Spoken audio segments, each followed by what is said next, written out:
अतुलितबलधामं हेमशैलाभदेहं दनुजबन कृशानुं ज्ञानिनामग्रगण्यं सकलगुणनिधानं वानराणामधीशं रघुपतिप्रियभक्तं वातजातं नमामि। मनोजवं मारुततुल्यवेगं जितेन्द्रियं बुद्धिमतां वरिष्ठं वातात्मजं वानरयूथमुख्यं श्रीरामदूतं शरणं प्रपद्ये। सीताराम गुणग्राम पुण्यारण्यौ विहारिणौ वन्दे विशुद्धविज्ञानौ कवीश्वरौ कपीश्वरौ। यत्र यत्र हनुमान कीर्तनं तत्र तत्र कृतिमस्तकाञ्जलिं वाष्पवारी परिपूर्णं लोचनमारुतिनमत राक्षसान्तकम्। आप सबों में विद्यमान परमात्मा को नमस्कार है।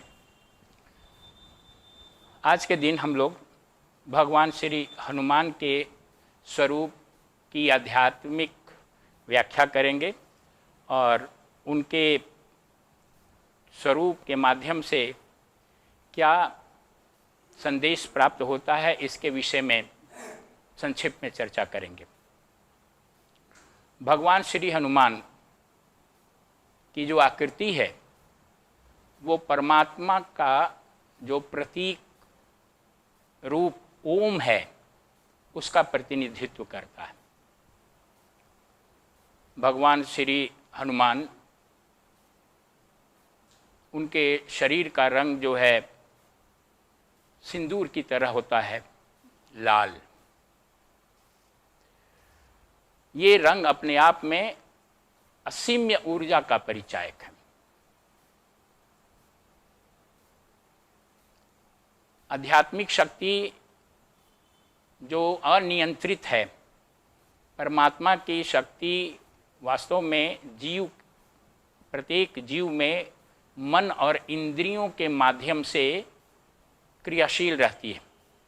मन और इंद्रियां यदि नियंत्रित नहीं है तो ये जो शक्ति है, दिव्य शक्ति, वो इंद्रियों के माध्यम से बंदर की तरह चंचल हो जाती है और चंचल बंदर की ऊर्जा की तरह इनका अपव्यय होता रहता है। लेकिन यदि इसी शक्ति को यानी मन और इंद्रियों को यदि नियंत्रित कर दिया जाए, उन्हें कंट्रोल कर दिया जाए, संयमित कर दिया जाए, तो उनके माध्यम से जो दिव्य आत्मा की शक्ति प्रवाहित होती है वो श्री हनुमान की तरह विशाल और अद्वितीय हो जाएगी। भगवान श्री हनुमान आध्यात्मिक साधना शक्ति के परिचायक भी हैं। साधक जब मन, इंद्रियों, शरीर, अपने व्यक्तित्व को जब नियंत्रित करता है साधना के द्वारा, तो उसके माध्यम से एक विशेष शक्ति, आत्मा की शक्ति जो है उसके माध्यम से प्रकट होने लगती है। और वही जो साधना की शक्ति है, आध्यात्मिक शक्ति है साधक में, वो हनुमान का प्रतीक है, परिचायक है। और उसी शक्ति की सहायता से साधक अपने अचेतन मन के विशाल सागर को पार कर जाता है। अचेतन मन जो है बहुत विशाल है, सागर की तरह विशाल है। और ये साधना शक्ति यानी हनुमान उस विशाल अचेतन के सागर को पार करके और अहंकार के साम्राज्य लंका में पहुंचते हैं और वहाँ अंतः प्रज्ञा के रूप में जो सीता जी कैद हैं उसको वो मुक्त कराने में सफल होते हैं। वहाँ अचेतन मन में असंख्य जन्मों के संस्कार भरे रहते हैं, इकट्ठा होते हैं। ये जो साधना शक्ति हनुमान हैं उन संस्कारों को जला देते हैं, दग्ध कर देते हैं। और जब वो संस्कार दग्ध हो जाते हैं तो बुद्धि जो कैद थी अहंकार के नियंत्रण में, वो मुक्त हो जाती है, अंतः प्रज्ञा के रूप में प्रकट हो जाती है।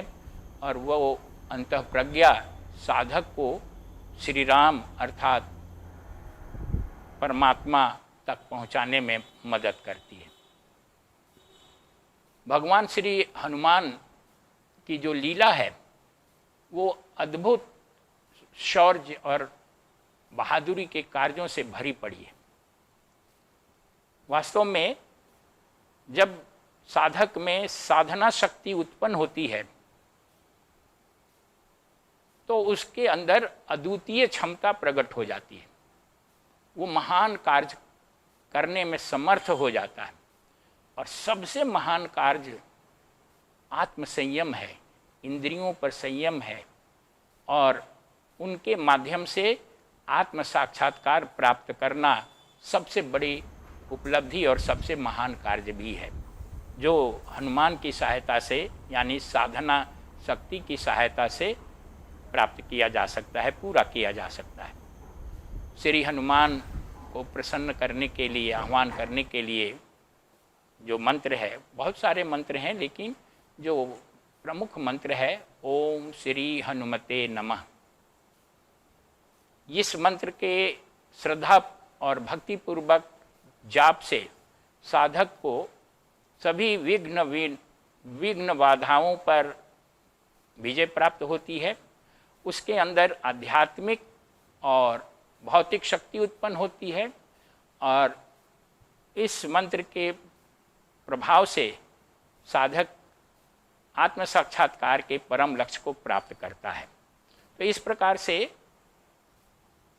भगवान श्री हनुमान का जो स्वरूप है वो परमात्मा की क्रियात्मक शक्ति का परिचायक है, और इसकी सहायता से इसको प्राप्त करके साधक अपने जीवन के परम लक्ष्य आत्म साक्षात्कार तक पहुंचता है। भगवान श्री हनुमान का आशीर्वाद आप सबों को प्राप्त हो। आपके अंदर आध्यात्मिक शक्ति के रूप में भगवान हनुमान उत्पन्न हो, जिससे कि आप इसी जीवन में आत्मज्ञान के परम लक्ष्य को प्राप्त कर सकें। ओम शांति शांति शांति।